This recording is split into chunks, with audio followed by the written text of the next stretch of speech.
what a world to be in, where I'm in this situation or this scenario where I have to raise these children who have special needs, and it's so overwhelming. People can sugarcoat it and say like, oh, they're fine. As a man, like you want to take on this persona of that you're a strong person and you don't want to show your emotions. And there are so many days where I would just be in my car and I would be just losing it, just crying. That's Special Father Roddy Vannoy talking about the challenges of being a single father of 2 girls with autism. Roddy is a registered nurse, and we'll hear his fascinating and uplifting story on this Special Fathers Network Dad to Dad podcast. Here's our host, David Hirsch. Hi, and thanks for listening to the Dad to Dad podcast, Fathers Mentoring Fathers of Children with Special Needs, presented by the Special Fathers Network. The Special Fathers Network is a dad-to-dad mentoring program for fathers raising children with special needs. Through our personalized matching process, new fathers with special needs children connect with mentor fathers in a similar situation. It's a great way for dads to support dads. To find out more, go to 21stcenturydads.org. And if you're a dad looking for help or would like to offer help, we'd be honored to have you join our closed Facebook group. Please go to facebook.com/groups and search Dad to Dad. And now let's listen in to this conversation between Roddy Vannoy and David Hirsch. I'm thrilled to be talking today with Roddy Vannoy of Brentwood, California, who's a father of 3 girls and a registered nurse.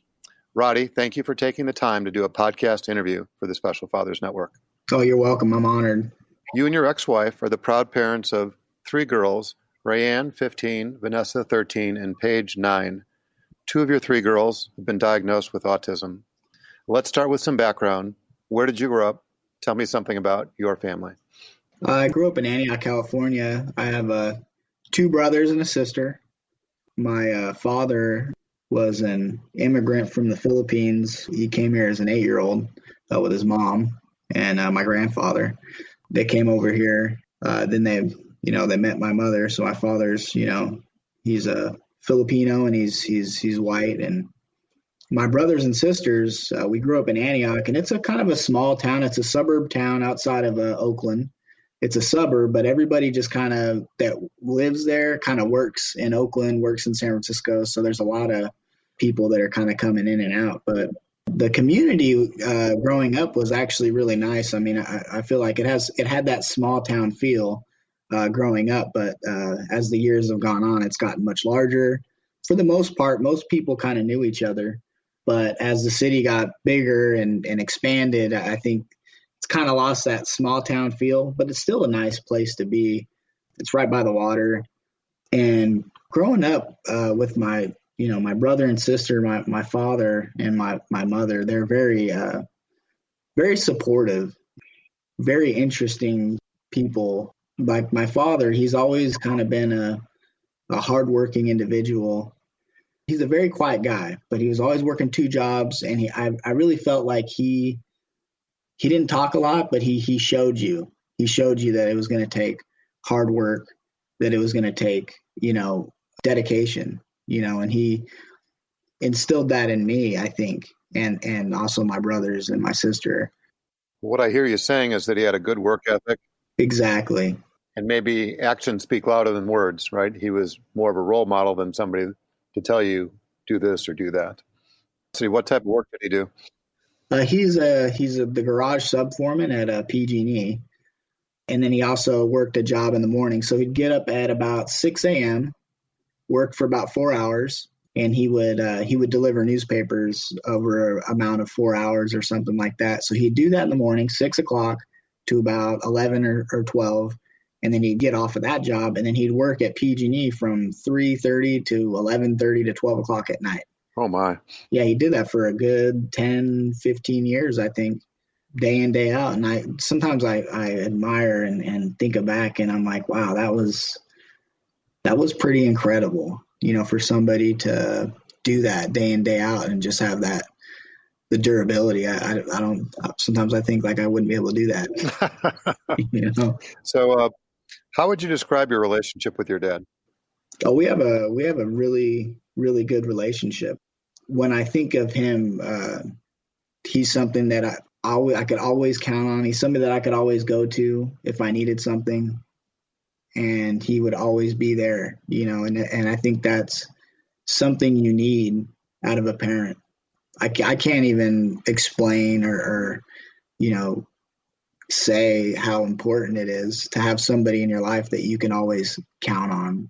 Always be there for you. If you needed something, he'd give you the shirt off your back. And I think that is a very important quality because you never feel like you're alone. He's always been supportive, always been my backbone, even when, sometimes, you don't know you're making the right choices, or you don't know, even if he doesn't think you're making the right choices, he'll support you anyway. Well, it sounds like he's played an important role in your life. And I'm wondering if there's anything he said or did that sticks in your mind, something that, you're like, oh, that's something I always heard my dad saying. I don't know if there's anything in particular that he's ever really said, just because like I said, he's a quiet guy, but he's always kind of just explained that you have to earn it. If you ever want anything in this life that matters, that means something, you have to go out there and you have to earn it. Well, that's a pretty good takeaway. Thank you for sharing. You grew up there in Antioch. You were in high school, and how did your educational or career blossom from there?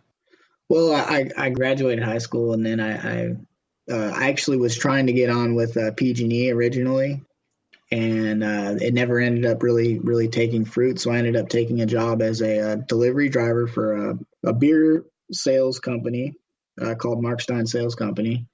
So I had a Class A license. I drove a 52-foot trailer, and I delivered locally. And that's around the time that my kids were born, and we started going through the diagnosis and everything else.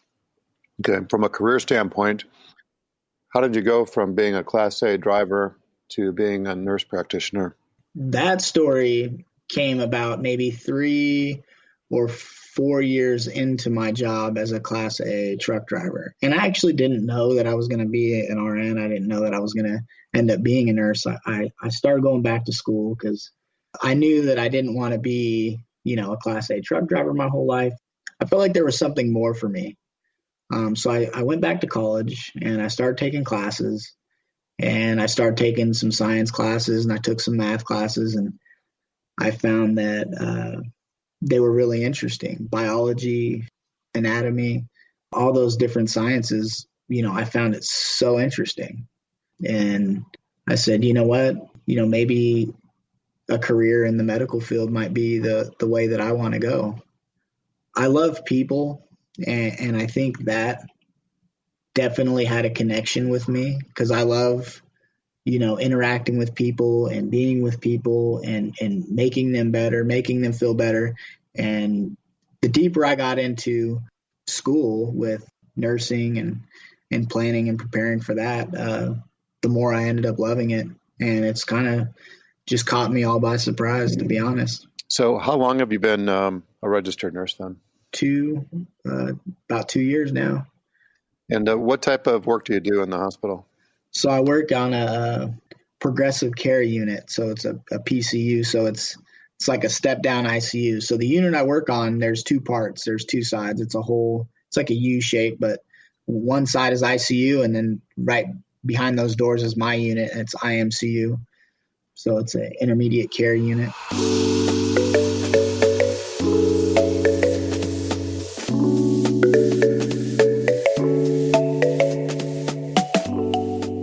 So you'd mentioned that you were married maybe for about 10 years. You have 3 daughters. And has that complicated the situation that you've been divorced for whatever number of years now? Yeah, I think it is complicated. It complicates things in regards to, raising the children, and it definitely makes some challenges, when you're trying to make decisions and, you don't agree on everything, and it could be really, really challenging. So what, if you don't mind me asking, is the custody arrangement? So we have joint custody. It's kind of split down the middle, but she has more physical custody because she has them during the week.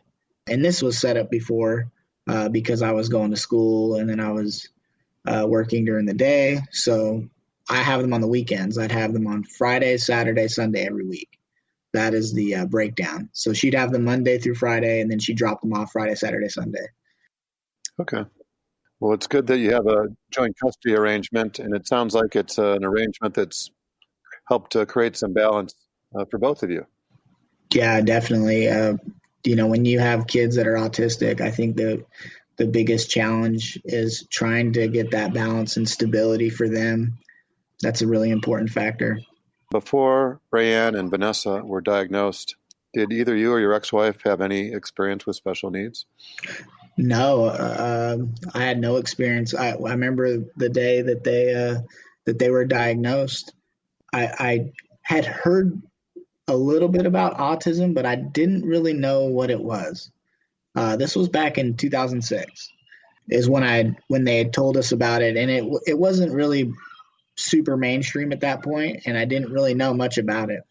So the girls are relatively young. These are your two older girls, and I'm wondering if you can think back to that point in time. You didn't know a lot about autism, but what was it that you were thinking about? What concerns did you have at that point in time? I think in terms of what to do at that point, because when they tell you, I remember my ex-wife, she was in tears, and I think my reaction originally, I didn't really know what was going on, and I didn't think nothing of it. I was maybe a little bit of denial. I didn't know the extent of what was going to happen, but we didn't really have a plan of what to do, where to go next. I mean, it's kind of like falling off the edge of a cliff. You don't know where to go. Was there any meaningful advice you got early on that you look back on now and was really instrumental? What I am thankful for is they had an early intervention program.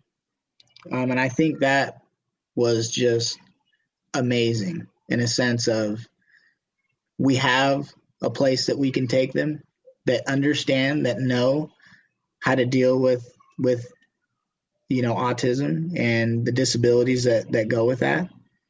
I remember sitting in these rooms and they would just go over these packets, and I had no idea what they were even talking. I had no idea what they were talking about. It was really, really overwhelming. I mean, you would sit in there and they would tell you all these things, and then you think that they're doing the best for your kid. And you're like, oh, okay, yeah, it sounds like they know what they're doing.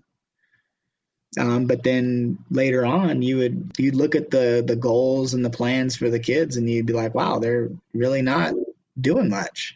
So what was it then that helped you understand or embrace the situation as opposed to just sort of following along to lean in or engage? Well, I don't know what the instance was, but I remember that my ex-wife, she had a friend that she had met through the school, and she would talk to her about the IEP. And we learned that, there's so much more that we can ask to get for our children, when in regards to services, occupational therapy, behavioral therapy, a lot of things that really a lot of parents don't even know is available. And once we started going down that kind of rabbit hole, we started discovering more, and then we started learning more, and we ended up meeting more people that knew more. And then I met a wonderful lady that really turned the tide for us. And she was really smart. She had a son who was autistic, and she really came in and guided us. And she's the one who started this advocacy group that I was in, and that really helped teach us how to get the right education for our children and get the most out of it. That's fabulous. I think of people like that as sort of being angels, right? They just happen to appear in your life.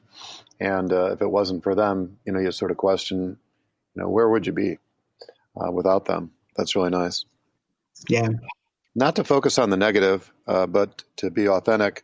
What have been some of the bigger challenges that you've encountered? I think you mentioned you were 19 when you became a dad. So that sort of presents its own challenges. Yeah, definitely. I think back and I'm like 19, I didn't know anything. what a world to be in, where I'm in this situation or this scenario where I have to raise these children who have special needs, and it's so overwhelming. Like people can sugarcoat it and say like, oh, they're fine, and I feel like as a man, like you want to take on this persona of that you're a strong person and you don't want to show your emotions. And I'll tell you right now, there are so many days where I would just be in my car and I would be just losing it, just crying, just losing it, and asking God, why is this happening to my kids? Why is this happening to my children? And, not having an answer is probably one of the most frustrating things that you can go through as a parent. Any other challenges come to mind? Definitely the challenge of trying to have a relationship, if I haven't said it already, with my ex-wife, trying to have a relationship while you're raising children on the spectrum. It could be incredibly taxing, because the kids require so much of your attention. It's almost like you lose it. You lose, why you came together in the first place. And I think that became such a challenge. I don't want to say that, that is the reason, why we're not together, but all the pieces come together and they have reasons of why things don't work out. Yeah, well, it sounds like a pretty heavy situation. You're young parents. You've got 3 young kids. You're working. You get these diagnoses, and it's challenging enough to be a parent, let alone a young parent, let alone a young parent raising a child, or in your case, children with special needs. Yeah. One of the ways I've heard it described, Roddy, is it's in some cases, the proverbial straw that breaks the camel's back, right? It's just too much. We're human beings, right? We are not supermen. And, at some point, you're going to reach a breaking point. And it sounds like perhaps that's where you found yourself as well. Yeah, I definitely feel like I was being stretched, incredibly thin, feeling like there's no options. There's there's nothing. And I think that what really helped me through the whole process was looking at my children, because a lot of times you sit there and you look at them and you're looking at big picture. You're looking at like, where are they going to be when they're adults? And I think that can be overwhelming in itself. And I really took that and said, you know what, I'm going to scale this down to today. What can I do for them today? Let's focus on their behaviors. Let's focus on their diet. Let's focus on this. And let's try to, shake things up here and see what happens, and then change this here and see what happens. And, maybe we can make some changes there. And, and I think that's been beneficial and it's been helpful and it's been able to keep me kind of goal oriented and keep my sanity, I think, in a way. Yeah, well, it's great advice. You can worry about the past. You can't change that. And I think it takes some extra special effort or some discipline, mental discipline, to focus on one day at a time. And like you said, it's a healthier place to be when you stay in the present. So one of the questions I was thinking about, you have 3 daughters. Rayanne and Vanessa are the ones that have the autism. I'm wondering what impact their situation has had on Paige, their younger sister, or the rest of your family, for that matter.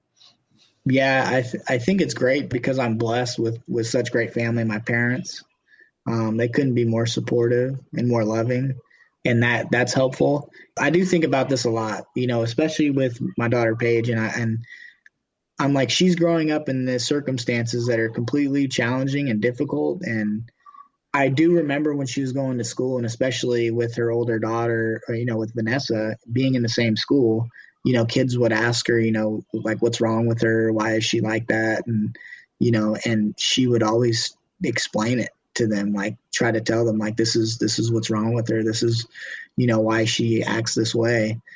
I think for her, it's gave her some adversity. And I couldn't be more blessed with her ability to handle that adversity and take it and use it, because she's such a strong young woman for she's 9 years old, and she's so smart, and She listens very well. I couldn't be more blessed. Yeah, well, that's maybe one of the silver linings, that you do have three daughters. And being the youngest one by age, right, she may end up leapfrogging her sisters Definitely.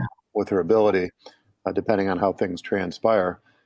And you don't want to sort of sell your older daughter short. You want to try to continue to challenge them and help them reach their full potential.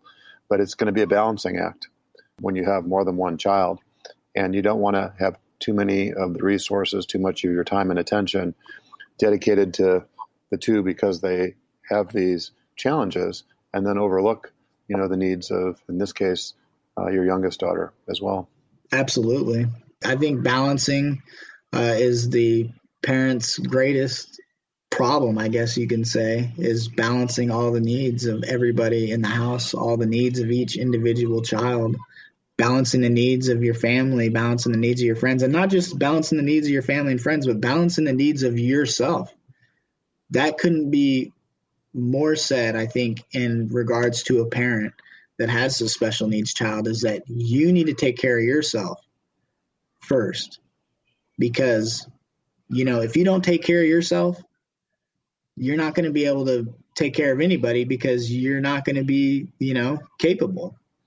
Yeah, well, what comes to mind is the sort of announcement that they make when you're taking off in an airplane, that in the event of an emergency, when the oxygen masks come down, you need to put yours on first, because, if you can't breathe, that means you're not going to be able to help anybody else, get through whatever the situation is. So good advice. Thank you for sharing.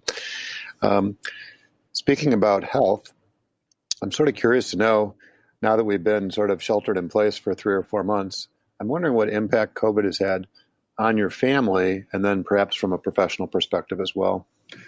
Yeah. COVID has been, it's scary. This pandemic, has changed a lot of things. It's, with the kids not being in school, it's kind of messed with their routine, and that's a big deal. They haven't really had a lot of therapy because, there's no therapy going on. That's definitely affected them, their behaviors, and it's been a challenge. But I think, and also for me being in the hospital, the unit that I work on is basically, it's a COVID specific unit. So most of the patients that have COVID-19, they usually come to my unit, and I have direct care with COVID-19 patients. So that is a challenge in itself because, I don't want to get COVID and I don't want to bring it home to the family. We know that children aren't really at great risks of getting COVID, but there is a risk. But this pandemic, I think people don't realize how scary that it can be, because I see people who have almost no significant history at all of any medical issues or pre-existing conditions, and they go on the ventilator, and it is scary. It's very scary. And I'm just really glad that I work at a hospital that really takes into account the staff and the safety that we all put together, and they put a lot of resources toward safety and making sure that we have the right equipment and protective gear so that we're safe.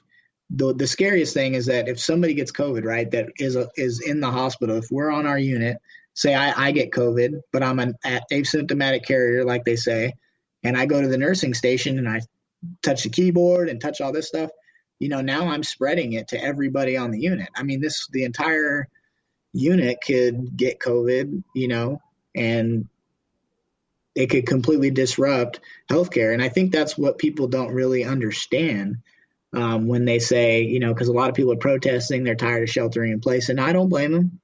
I'm sure they're restless. They don't want to do it. But if we have some of these surges where they're overwhelming the healthcare system, and we only have a few ICU nurses, those people are, very limited.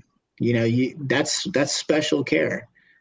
So when you start putting everybody on ventilators and you have somebody who isn't properly trained to take care of a patient that is in the ICU, that's a bad situation. It is scary. And sometimes you don't know what to believe, because there sounds like there's people that are knowledgeable, and then weeks or months later, whatever they were talking about, hasn't come to pass. So I think there's some general confusion out there. But what I hear you saying, Roddy, is that if you had to err on the side of precaution, right? Yeah. Be more conservative, right, in your habits. Wear the masks, wash your hands, maintain the social distancing. Hopefully it's just for a limited period of time, even though we hoped it was only going to be weeks. Now it's been months. It could be for the rest of the year. Who knows? It could be longer, right? I say yes, absolutely. I think that this is going to go on until there's a vaccine. So as long as this is out there, it's not going away. And until they have a vaccination and they're able to prevent this disease from being as bad as it is, I think people are going to be shelter in place for quite a while. Yeah. Well, time will tell. Can't worry about things you don't have control over, but we do have control over our own actions, how we're conducting ourselves. Let's talk a little bit about the advocacy that you've been doing beyond just advocating for your own kids. What is it that you're doing on behalf of other parents in these IEP meetings? So for a while, I had to stop when I went back to nursing school because it was so intense. The group still exists, and my ex-wife is a part of it, and she still helps out. It's a All Children Allowed advocacy group, and a good friend of mine, her name is Tiffany. She started it and basically got a lot of parents together that had special needs children, and we did a lot of trainings together. So we did these rights law trainings, and it's basically special education law training seminars that we would go to. And the seminar would just teach you how to advocate for your child during IEPs, using the law, using just educating you on how to read statistics and how to figure out what was the best plan of action. So we started this group, and then we started getting more people. And then whenever we would be out and we'd see other parents, we'd encourage them to come to our meetings, and they would come to our meetings, and we would educate them how to organize themselves, how to operate. And then we'd sit on IEPs with them, and we would all kind of come together as a community of parents. It's just remarkable that you felt the calling or could make the time to do that, given all the other things that you had going on in your lives as young parents, and with the challenges that go along with, having not one, but two girls on the spectrum. So I really admire you and your ex-wife for dedicating a certain portion of your time and energy to helping others. It's really impressive. Yeah, thank you. So I'm thinking about advice now, Roddy, and I'm wondering if there's any important takeaways that come to mind as it relates to advice that you'd give to a dad or grandpa, for that matter, who's raising a child with differences. If I could give any advice, the best advice that I could give is that it's going to get better. It's going to get better, and you're going to get better, and they're going to get better, and focus on the narrow as much as possible. Like I said before, one day at a time. It's all you can control. It's all you can do. And if you take it one day at a time, every day you change. Every day your perspective change. Never stop learning. Never stop working. And read and educate yourself. And I also wanted to thank you too a little bit because you when I first talked to you advised the book for me to read, and it was Strong Fathers, Strong Daughters. Yep, Dr. Meg Meeker. What an incredible book. Even if you have sons, it doesn't matter. Everybody should read this book. I mean, it is absolutely uplifting and eye-opening, without question. It completely changed the way that I raise my daughter Paige, because there were things that I was doing that I didn't even realize. Yeah, well, let's give a special shout out to Dr. Meeker for the work that she does, and we'll include that in the show notes as well, just because I think it's relevant. Anytime anybody tells me they have one daughter, let alone two daughters, or somebody like yourself who has three daughters, Yeah. Even if you're not a reader, get this book. I read it 2 or 3 times as we were raising our girls. They're now 23, 26, and 29. We need people like Dr. Meeker and women to provide us with some idea or some insights on what's going on, because it's not intuitive, right? You need some more information. Definitely. So thanks for mentioning that. So why is it that you've agreed to be a mentor father as part of the Special Fathers Network? Because I feel like my story is important for people to know. And I also feel like it is important for people to be able to connect with each other. Being a special father, being a father of a special needs child is a special thing. It's a special group, and it takes a lot. And it takes a lot of support from not only your family, but your community, your friends. It's so challenging to be a parent of a special needs child. It's so challenging just to be a parent. I mean, just being a parent is hard. And being a parent of a child with special needs is that much more challenging. I really think that parents out there need somewhere to go. They need someone to talk to. They need someone to connect to. Not everybody's situation is the same. And I think that we all understand that everybody's story is different. But, if you can find somebody that can connect with you and that can talk to you and just be there for you, I think that is just overwhelmingly important. Yeah, well said. We're thrilled to have you as part of the network. If somebody wants to learn more about you or to contact you, what's the best way to go about doing that? They could contact me through my email. It's my name at gmail.com, RoddyVannoy@gmail.com. Or they could get me at my Hotmail, which is RoddyJVannoy@hotmail.com. Either one of those. Sometimes I get busy with work, but I'm pretty prompt. If anybody wants to contact me, anybody has any questions regarding anything, just feel free to have them reach out to me, please. Roddy, thank you for taking the time and many insights. As a reminder, Roddy is just one of the dads who's part of the Special Fathers Network, a mentoring program for fathers raising a child with special needs. If you'd like to be a mentor father or are seeking advice from a mentor father with a similar situation to your own, please go to 21stcenturydads.org. Thank you for listening to the latest episode of the Special Fathers Network Dad to Dad podcast. I hope you enjoyed the conversation as much as I did. As you probably know, the 21st Century Dads Foundation is a 501c3 not-for-profit organization, which means we need your help to keep our content free to all concerned. Would you please consider making a tax-deductible donation? I would really appreciate your support. Please also post a review on iTunes, share the podcast with family and friends, and subscribe so you'll get a reminder when each new episode is produced. Roddy, thanks again. Thank you so much, David. I appreciate it. And thank you for listening to the Dad to Dad podcast, presented by the Special Fathers Network. The Special Fathers Network is a dad-to-dad mentoring program for fathers raising children with special needs. Through our personalized matching process, new fathers with special needs children connect with mentor fathers in a similar situation. It's a great way for fathers to support fathers. Go to 21stcenturydads.org. That's 21stcenturydads.org. And if you're a dad looking for help or would like to offer help, we would be honored to have you join our closed Facebook group. Please go to facebook.com/groups and search Dad to Dad. Also, please be sure to register for the Special Fathers Network bi-weekly Zoom calls held on the first and third Tuesdays of every month. Lastly, we're always looking to share interesting stories. If you'd like to share your story or know of a compelling story, please send an email to david@21stcenturydads.org. If you enjoyed this podcast, please be sure to like us on Facebook and subscribe on iTunes or wherever you listen.